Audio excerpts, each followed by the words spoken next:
Hi there, welcome to this engineering mechanics video tutorial.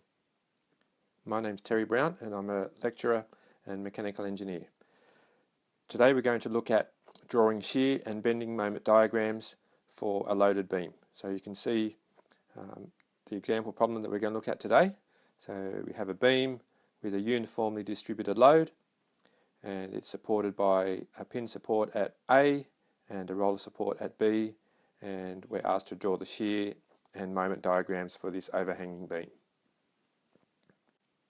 So the first step in the solution is to draw the free body diagram of the beam and then apply our equations of equilibrium to determine the reaction forces at each of the supports. So we draw the beam free of its supports and label the important points. Next we will add the load.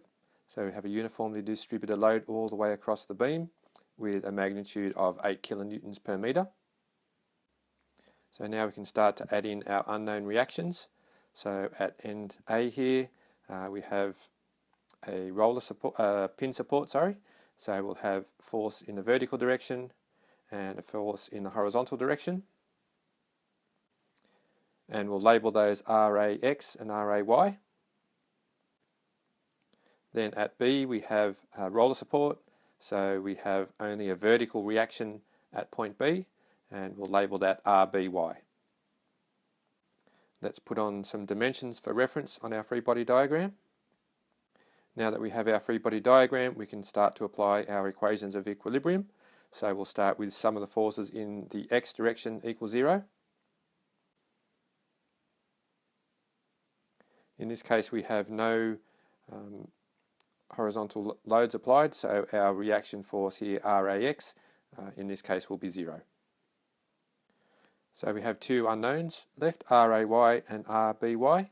To find out one of those straight away, we'll take moments. So let's take moments about point A. So some of the moments about point A, taking anti-clockwise as positive, equal to 0. So we'll have the moment effect of RBY and the moment effect of the distributed load.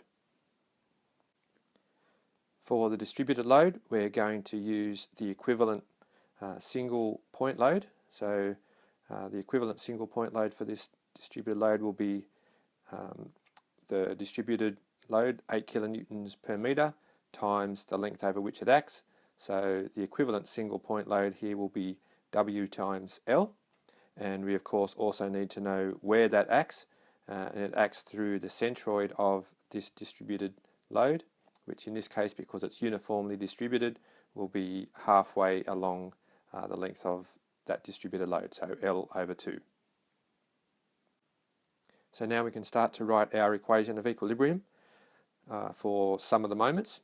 So we have our distributed load in its equivalent single load here, so W times L. So I'll have 8 times 6, and I put the minus sign here because we're taking moments about point A, so this force will be tending to rotate around clockwise around point A, so therefore that's a negative moment according to our sign convention. Okay, so that's the load. We now need to put in the distance from point A, so that will be L over 2, so that will be 6 over 2. Okay, so the total length here is 6, so that location is 6 on 2. And then we have the reaction force RBY times its perpendicular distance, which is 4. We have no other loads causing moments about point A, so we can put all equal to 0 and rearrange that to solve for our reaction force at B. RBY equals 36 kilonewtons. So we have one unknown left, our reaction force RAY. So we'll use sum of the forces in the vertical direction equals 0. So we have RAY minus the distributed load, so 8 times 6 for our equivalent point load, plus RBY, all equal to 0. And because we've already calculated RBY here, we have one unknown, so we can solve for RAY, which gives us 12 kilonewtons.